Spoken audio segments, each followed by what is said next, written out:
Well, namaste and like catch, my family, and welcome to another TeamLight interviews. Listen, we're doing morning coffee tomorrow, Saturday, all right? But today I am here with my Native American brother, and I wanted to share some Native wisdom and then also talk about some of the awesome things and performances we're going to have at Rise of the Guardians on Friday. So I thought no better than my Native American brother who helped me put this whole thing together, Adam, Mr. Shield. What are some of the things that our guests can look forward to at Rise of the Guardians? Yeah, brother Rion, thanks for having me on here. Always a pleasure to be always working with you in this way. It's fun. Yes. Love you guys at TeamLight. Yeah, I'm excited because when you reached out, I thought no one better than to bring some of the local indigenous tribes here, especially Hopi. One of our Hopi elders will be coming and will be sharing a little bit about Prophecy Rock, about, the correct storyline. A lot of people interpret it wrong. So it's good to be corrected when you look at cultural stories. And so he's going to come share a little about Prophecy Rock. We'll have up on a picture of it, and he'll go through what that looks like. And then we'll also have some native dancers, part of our Hopi elder, his family dance, and so they'll come and share an eagle dance with the group. And it's something I've been working with them in this area for some time, helping to support them. They live out there in Hopi, so anytime we can support our relatives on the reservation, on these ancestral lands, it's great too.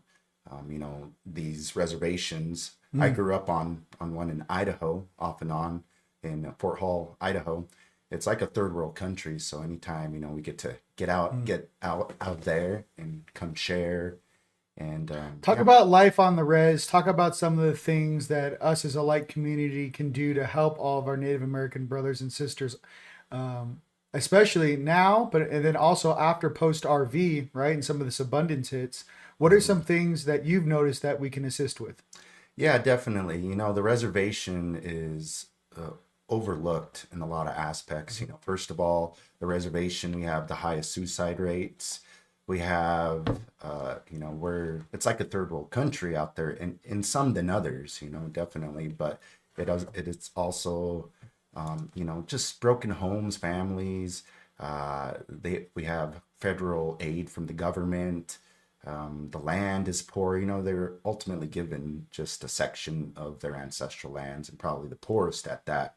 And so there's a lot of initiatives happening, especially ours. I run a Native nonprofit called Tree of Light. And so we're always working and bringing in donations and working on behalf of the reservation or elders or certain indigenous groups to help them with funds, with their families, here in this area. And I just want to give a shout out to my sister Denise, who's up in the Flag area, who essentially she helps to collect donations of food and essential goods and clothes for the people on the reservation. So when you donate to Tree of Light or any other, indigenous nonprofit doing the good work, essentially they're putting that back out there to the people. So. Awesome. And like I said, myself being Native American, Blackfoot, and Chickasaw, you are? I'm Oneida and Washoe on my mother's side, and on my father's side, he has Hispanic and Central and South American Native as well. So one elder would say I hold the blood of the Americas, which is the eagle and condor. That's what's up. Yeah. For all my fellow eagles and condors out there, get ready. Listen, I hit it pretty well, huh? Yeah. You can't even tell. It's all blended in there. You know what I mean? Condor. Let's go ahead and make a hybrid where you can't tell what he is. That's it. You don't know who we are. No, so I'm going to take these off. Listen, I'm about to have a blast. I just wanted you guys to know and hear from my brother here first that, here at TeamLight and from the present moment, from the past, and from the stuff we're going to do in the future, that the Native Americans are dear to our heart, and we're definitely going to be doing things to assist them out here, especially in Arizona. We are in old Apache territory, being up here in Sedona. And just as a reminder for some of you guys out there that may not know this, that it maybe even live in Sedona, but Sedona is where the gods lived. The Native Americans never lived here. This was a very sacred and protected space. Yeah. So the Apaches are no joke, and still are very powerful warriors, and this was their territory. But with that being said, Now, you want to talk about some of the prophecies that I know that's one of your specialties. You want to talk about some of the prophecies and how that reflects to right now in 2026? Like, what are some of the things that are relevant? Yeah, definitely. And that's something that I love to share. And I've been asked recently been brought on to different events and things to share. So, prophecy, it's a very malleable word. You can't take it literal. Prophecy, when you look at prophecy, it relates into divine intervention, speaking from the Great Spirit, from that place that is of the dream world, is of divine intervention, that of our own spiritual nature. And sometimes these things Creator gives us to help share in the world. And, there's been prophecies all the way up to this time from, our ancestors that predicted this time. They predicted and saw the poor future of the colonization, what they would call iron snakes, which is railroads, or the copper web, which is the AI, or the natural disasters that are happening now.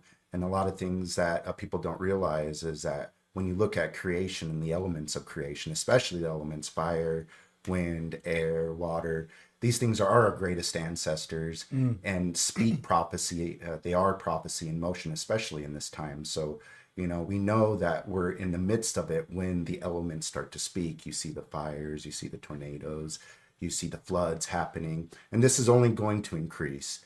I just had a good conversation with one of my tatas that I work with in Guatemala, that's Mayan, and he mentioned that now we've entered the last cycle of the 2012 cycle. A lot of people thought 2012 was the end date, but it was just the culmination of the cycle, and ending of a cycle, and the beginning of the next. And so we're in what they call the time of no time, which is the area or the placement where now consciousness starts to shift and change, because we know that there's an ebb and flow of consciousness that takes place. And it really relates to us in this time. So now we're in this buffer period of time, which is timelessness, where space and time starts to evolve with our Earth Mother and the cosmos and the galactic center that brings in the gifts or knowledge of where who we were, or where we're coming from and where we're going. And so this is really important because at this time we find ourselves in the last gate of the 13-year cycle. And so when you look at, I work with elders all over the world, and particularly up here in North America and Central America, I've had good discussions and conversations about where we find ourselves. And so in this last period, we've just started now this last 13-year cycle, which was a four segment, like around the medicine wheel here, of 13 years of the timelessness that is changing. So he would relate it to like, we're going through this great awakening. And this is conducive to this time because in this great awakening, it's like waking up from a deep slumber spiritually. And now we're trying to find our footing. And within that footing is these cycles.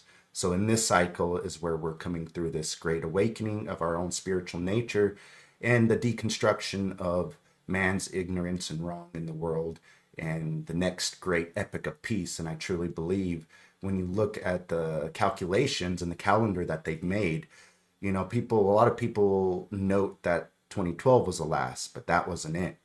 I really believe that they tracked the next great epic of peace, which is in this last 13-year cycle, which is going to push us into that next phase of our Earth Mother and, her evolution and her higher vision. 100%. Okay, so for people that may not know some of our native wisdom that I inherently kind of remembered through all my activations being out here in Sedona, let's talk about the earth, water, fire, and air, right?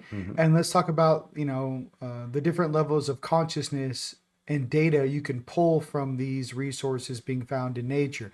For example, water is conscious. Water stores all of the memory of the planet that, is operating on this crystalline bed here on Gaia at the core of this planet. Explain to them some of your native wisdom when walking the land, listening to the wind, because I think there's some people out there that would like to know that. Definitely. So there's we consider these elements to be our greatest relatives, our ancestors, our greatest ancestors, because when you look at the elements, they are the foundational blocks of creation in that way. And so when we can connect to that, we get deeper insight from the earth perspective and our own spiritual nature. And so at this time, there's a there's a coming together of these elements and the animals as well. One thing I share on is the white animals. And so something that a lot of you have been noticing is a lot of these white animals in the world. And so just like the elements, they come with their message. You can consider the elements in this time and these white animals, the prophets of the new sun is what we're considering. Oh, the white sun, because it went from orange to white even in our lifetime. The sun's now white. Right. And it's changing because it brings in the Oh, information. that's okay. Keep going. I love it. See the native wisdom. Okay. So, the white sun. You mean the one that's shining right now? Because the sun when we were kids was orange. Yeah. It was not white. So talk about that, and also the white buffalo woman who we know is to be Palladian. Yeah, so all of these white animals and actually the prophecy of the sun, which what my tata would share with me is that prophecy of the sun is when we are coming back to that luminescence within the sun that ignites or illuminates our consciousness.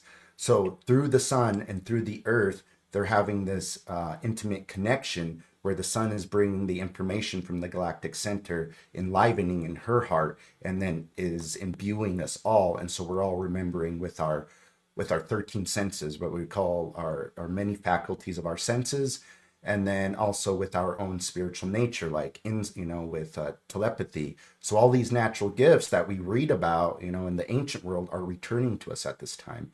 And AI is a good reflection of this. But see, it's a distraction as well. It's that copper web that they talk about that they saw us getting stuck in.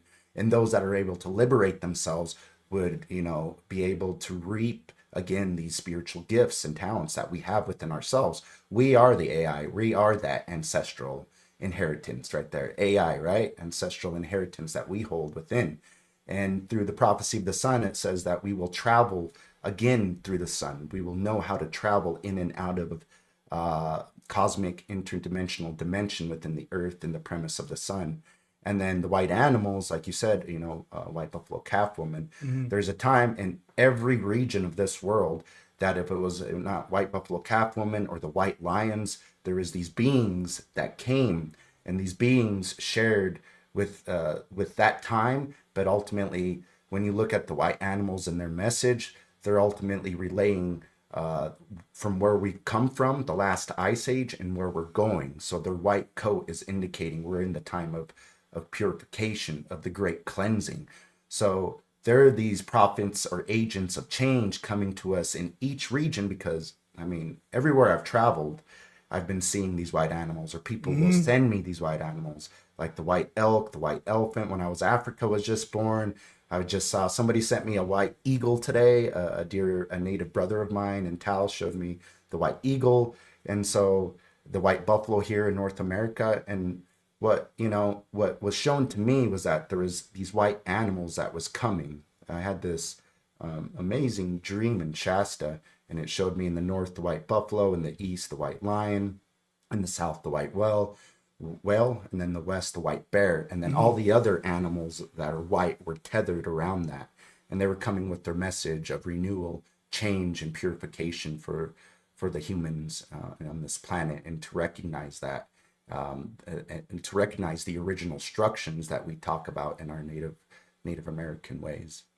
Beautiful. When you and Izzy were out on the land during the blood full moon last Tuesday or 2 Tuesdays ago, what was your gut feeling about the change on the planet, since you were out there in nature absorbing it while that was happening? And you guys can also put in the comments. I know a lot of you guys were up at 5 or 6 in the morning whenever that took place.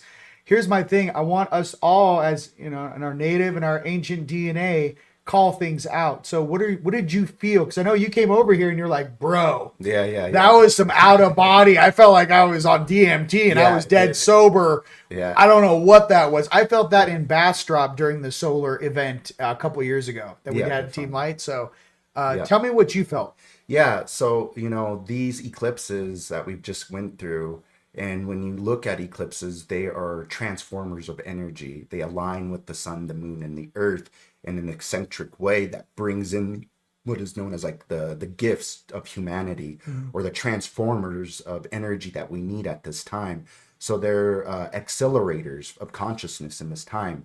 And so for us, I encourage all people that any great cosmological event that takes place, like an eclipse of that sort, it's great to connect with that, because when you connect with that, you're alchemizing with the cosmology that's taking place in the stars and in the earth. And so when you do that through the sun or the moon, there's a direction of energy that is coming through. And a lot of these indigenous people were so advanced, like the Maya, the Chinese, they had the I Ching, right?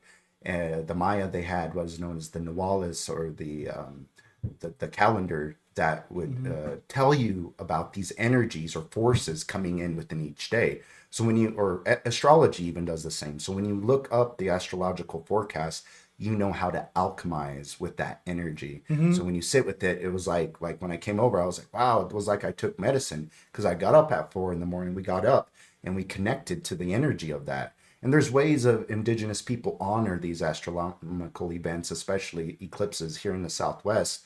They believe you don't look at that because that's a holy act that's happening between the moon, the sun, and the earth. So it's like, you don't go out there to observe that or see that, but you stay inside. Where in the East, and some of the natives back there believe that it's been swallowed by something, so they go back out and to drum the sun or the moon back out into existence there. So there's no right or wrong. What I tell people within that is listen to what your calling is. If you're feeling, yeah, I need to go inside. People get this fascination like, oh, we can go out and just look and be a tourist to this energy. No, like there's something special happening. So connect to that, because we can. And those are the alchemical accelerators that are happening at this time within consciousness. Beautiful. Since we're talking about native wisdom, let's talk about, so a lot of people don't know, but the Maya, there's a place in the Seven Sisters that there is an interstellar species called the Maya, okay, which are the forefathers of the same species, I should say, of the Mayan people, but also the Hopi. So you want to talk about when the Spanish rolled up, and the first thing that they were doing, they were noticing when the Spanish conquistadors came up in that whole area that's buried in jungle right now, that they're finding all of these. I mean, how many things are they digging up right now in Mexico, but also in South America, all the pyramids and all the building structures. They're like, this is like 20 million people disappeared and there's no bones. Yeah, totally. So tell them a little bit about that. So we got to remember that, old Mexico was considered all the way up to the border of Idaho, where Bear Lake is, Salt Lake. And that it has stories connected to the Aztec, to the Maya. This is the old trading routes that went all the way down south. And we know this because they're finding old remnants of cacao, of macaw birds up here. So we know that they had established these trading routes. And we already know that the Southwest people consider the Maya their relatives. So this was a unique area and place in the Southwest, all the way down to Mexico and those pyramids. And actually, a lot of the tribes here in the Southwest will say they come from certain parts down in Mexico. They'll name the pyramid down there, and that there is a connection within that. So that's where their ancestral stories begin, and that's where they've been guided to where they are now. And this is a special part because up here, it was like down there they created the temples, and you could see that. Up here in the Southwest, and a lot of people like to talk about Sedona in the Southwest and the energies and the cosmology that takes place here, but they don't really know because a lot of it's just speculation. But when you listen to the elders and you listen to the land, especially here in Sedona, it shows you these things. And like you said, Sedona was a special place. This was a place of ceremony and of honoring the star nations, the star people, the gods above, the Kachinas. And so they didn't live here because they knew this was a place for them. And actually, we're coming into a point in place now where that's coming back to light.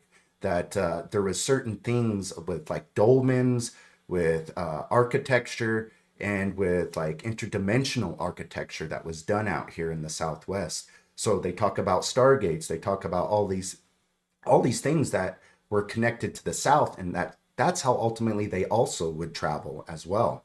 And so this place is important to the future of things because, talking to some of the elders, and especially our late elder Clifford Mahudi, he would talk about Chaco in the Southwest, and he was like, Adam, the Southwest is so special because this was a place of integration with the star people, with the gods above.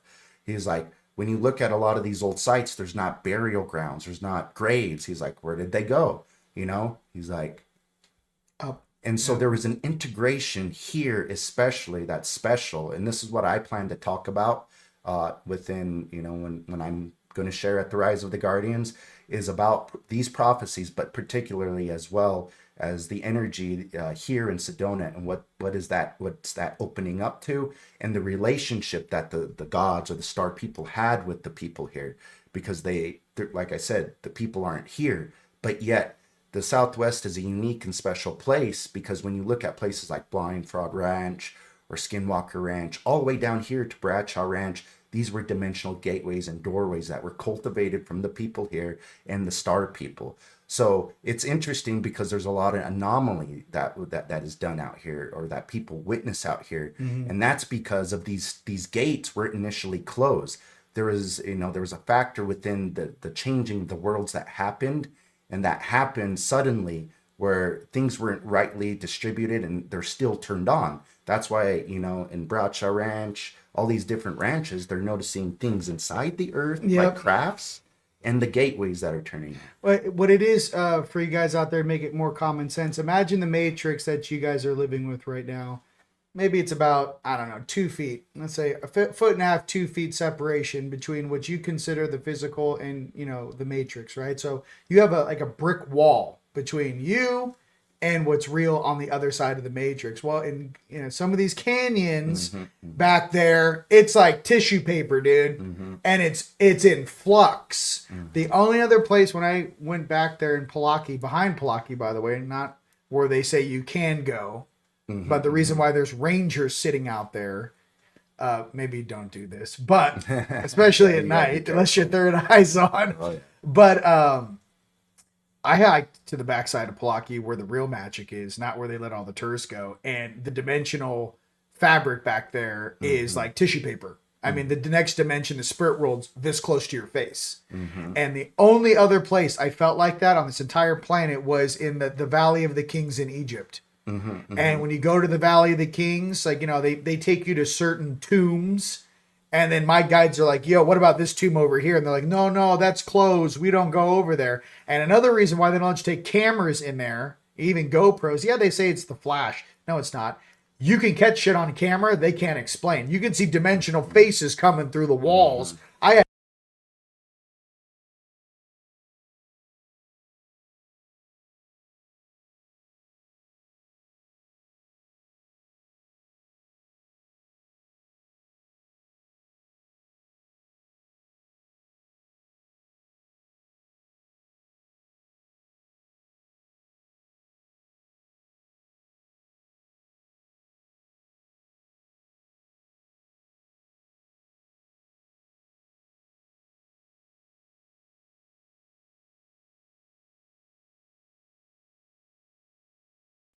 Doorways and another dimension. Oh my God, we lost. Look, I hit it again. Let's see. Sorry. I had the greatest intro. Sound off, sound off. Like, okay, listen.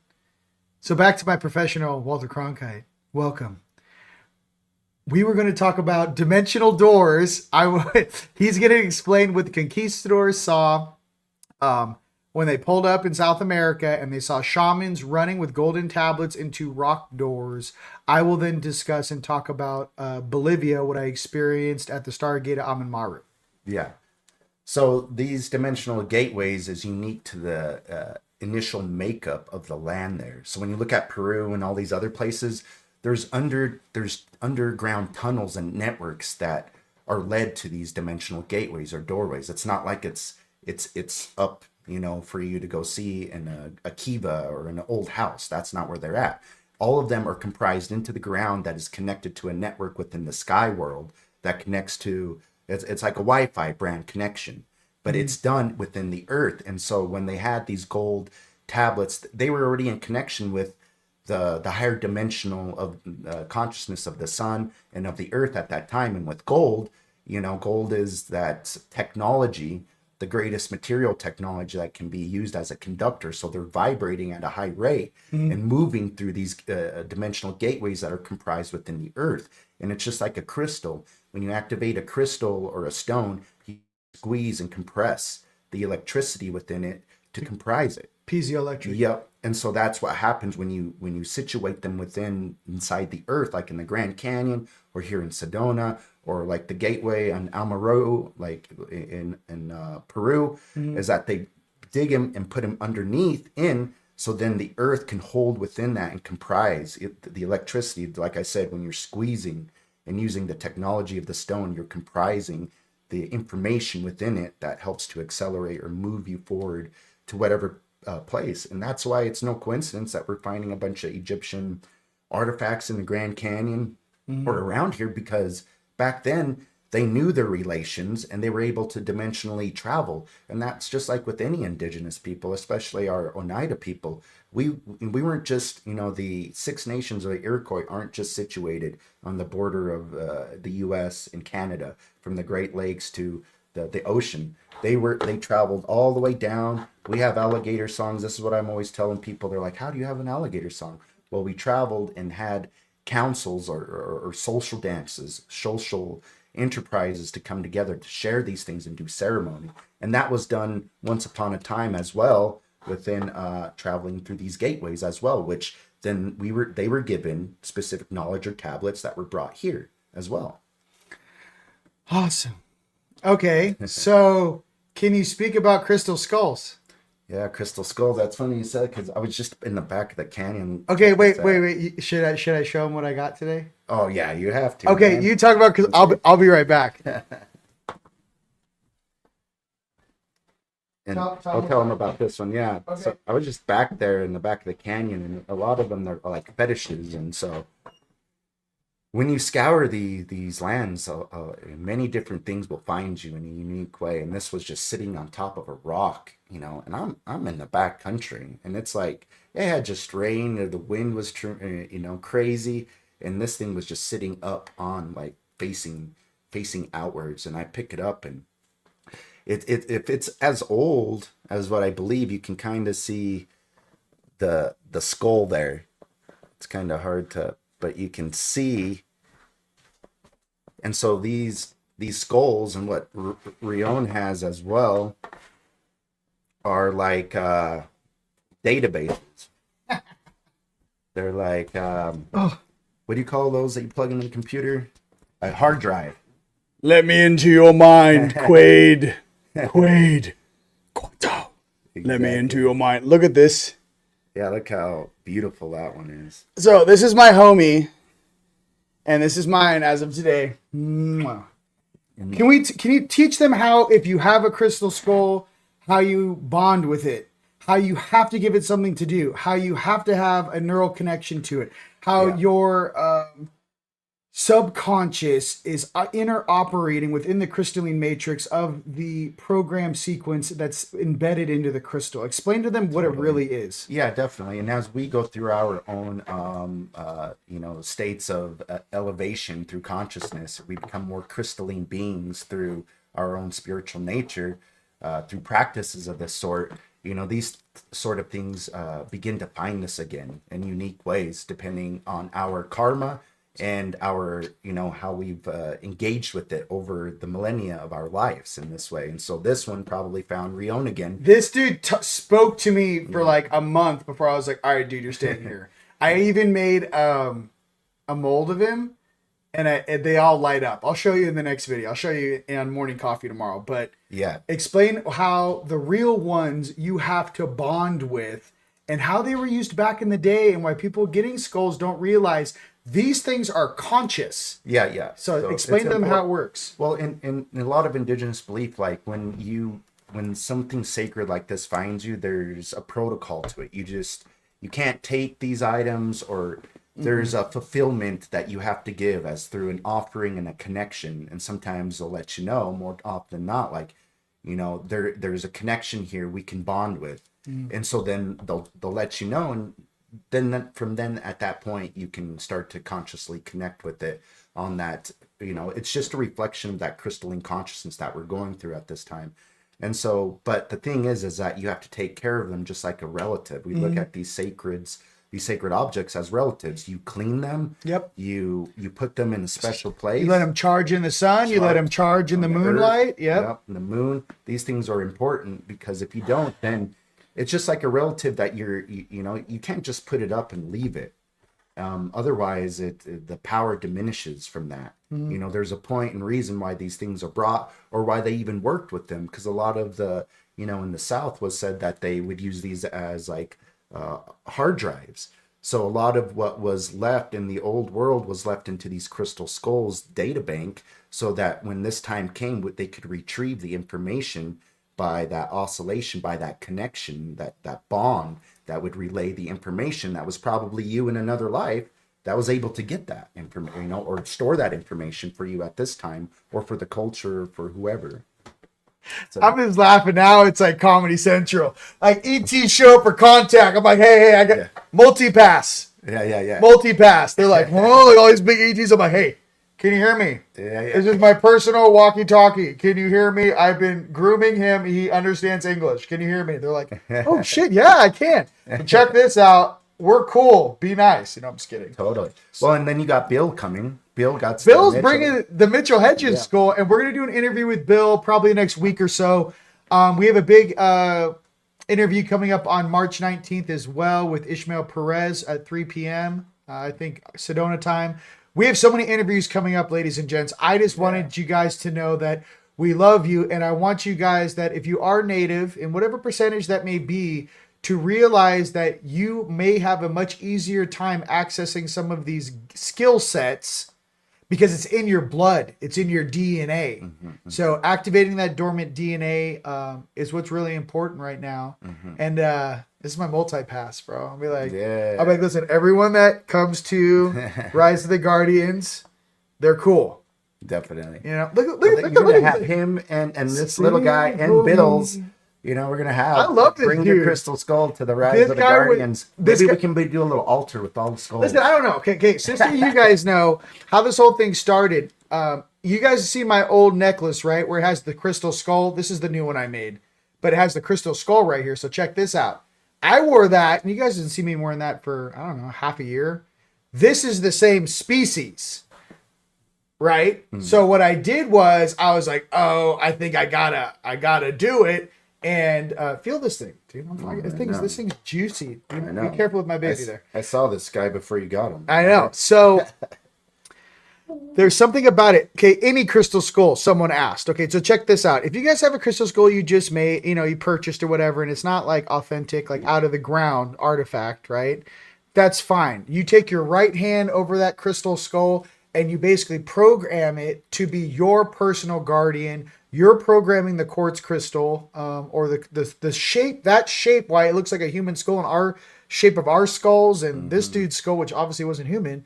It's the way that data is stored. So think about it as a USB drive. They choose the shape of a crystal skull, like a normal skull, like a human skull, because your brain sits in there. That is like the shape of data storage. It's the easiest way for me to explain that to you. Okay. Totally. So, you program it. I program my skulls to protect me, to watch my six, make sure nothing weird comes into my house, and I give them full permission to whoop on whatever steps in that house that's not supposed to be there. Yeah. And I send it love. I put them out. You treat it.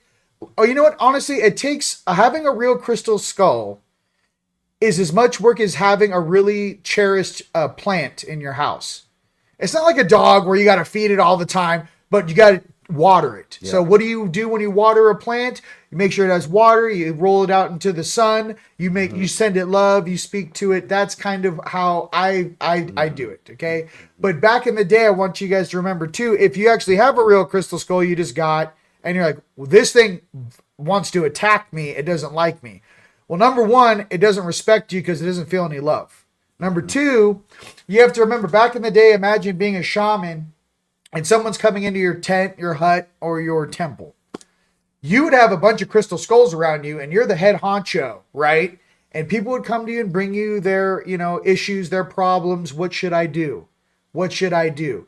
The shaman would sit there and process with the crystal skulls, because what it allows the shaman to do is multiply himself 1 to 6 times, 7 times, 8 times. How many crystal skulls or consciousnesses, right, are around him? So crystal skulls need their master, need their leader, need their teacher, need their father, need their mother, whatever that is for you. That's the type of relationship it is. Just like when you have a dog, it'll sit at you and go, "Mommy, I have to go outside and take a poo-poo, or I'm going to dump right here on the carpet." You know what I mean? There is no running away from the responsibility. I'm trying to explain this to you because people don't get it. It's not a toy. Yeah, yeah. If you have a real crystal skull, that is not a toy. And Bill Holman, I think, would probably be a perfect person to talk about that sort of responsibility. That's why they're called stewards. Exactly. You're the steward of a crystal skull. Yeah, and funny little stories. I met Bill in Brazil, and before I even met him, I was telling people about just exactly what we're talking about and mentioned Mitchell Hedges. And then the next thing, I go to the cafe, and there's Bill. I'm introduced to him, and we start talking, and he was telling me about. I was telling him about my travels, and he was telling me about his and how he couldn't go to Belize. And then all of a sudden, just through conversation, I asked him if he had a crystal skull, and he was like, "Yeah, the Mitchell Hedges crystal skull." He was like, "I just got an okay from an elder that told him to put it away to bring it back out to start working with it." And so for about 4 or 5 years, we got to travel with Bill doing sound with the skull, because the skulls love sound. So if you're like singing, drumming, these crystal beings, that are of the earth, we make conscious, and they help us in the same way, just as Rion was talking about. Yeah, I mean, they can watch your back multidimensionally in other dimensions. Totally. So that's just something. Anyways, that's how I do it. I'm sure there's a lot. Listen, this is my opinion and my brother's opinion. Everyone's different. All I'm trying to say is, with a real crystal skull, respect, love, appreciation. Yes, we will have. I might have some versions of. I haven't named him yet. I always name my ETs Spike. I'm like, Spike. Look at that. It's literally glow. Look at that. It's a quartz. So it looks kind of like a rainbow quartz. There's a rainbow quartz to it. Yeah. But with that, ladies and gentlemen, I just wanted to know I love you. I wanted to share my brother Adam with you and his wisdom. Yeah. And I wanted to talk about the mixer on Friday, which is going to be, the Native American wisdom, the prophecy rock. We have a Hopi elder. We're going to have native dancers. Yeah. That's Friday. That's just a warm up as this whole thing's popping off. Yeah. So that's TeamLightStore.com for tickets to that, and get your tickets. Now I want to talk about your conference you have coming up next month. Tell me about it. Yeah. So before I get into that, I'm also with our Hopi elder. I'll be sharing 5 different prophecies and how that relates to this time, and dissecting, decoding those prophecies for this time, which is a roadmap. When you look at prophecy, it's a roadmap or a set of instructions, and how we relate to that in our world. Because essentially, when the next world starts to split, that split is going to happen through each and every one of us, because we're the ones creating reality. Remember that. And so when that split happens, are we riding the higher timeline of the earth, or are we playing the doomsday apocalypse the scenario? Which no one is right or wrong. Everything goes back through creation. But I know we want to be on that highest timeline with our Earth Mother. And so we do also have an amazing event coming up in April 17th to the 19th, called the Eagle, Quetzal, Condor. And we have elders from all over the world coming in. You can join us online, or you can come live to Sedona. We're going to also be doing things here in Sedona area, and then just down the road at Dead Horse State Park. So a lot of the elders will be coming to share about the importance of this time, the passing of the torch from knowledge from their point of view, and sharing their ceremonies and their gifts with the people. A lot of these, this Eagle, Quetzal, Condor, there's so much on that. So many people have tried to do things around this name. And so it's actually an evolution, or a closing of one chapter of that, and a bringing of another within this. So there's many elders that have been doing this gathering within this Eagle, Quetzal, Condor context for a few decades now. So now they're coming to the point in time where, now they just need to rest and live out the rest of their days here. But so this is a unique, special opportunity to come and hear these elders and support them as well. We're also needing some sponsorships to help bring some of these elders, important elders. So we're just about there. I know I'll share that with Rion. The link right now on all platforms, from Instagram, Facebook, YouTube, Rumble, Twitter, X, it's all in the description. You guys can find that and click on the link there. Yeah, totally. All right, ladies and gentlemen, what can I say? Adam, you're a rock star, my native brother. Love you. Skadoosh. We're going to have a blast, you guys. And we will be, I'll be doing morning coffee manana. And for all you guys out there, just know that we love and appreciate you guys very, very much. From Sedona to you. All right. Till next time. Go. Peace.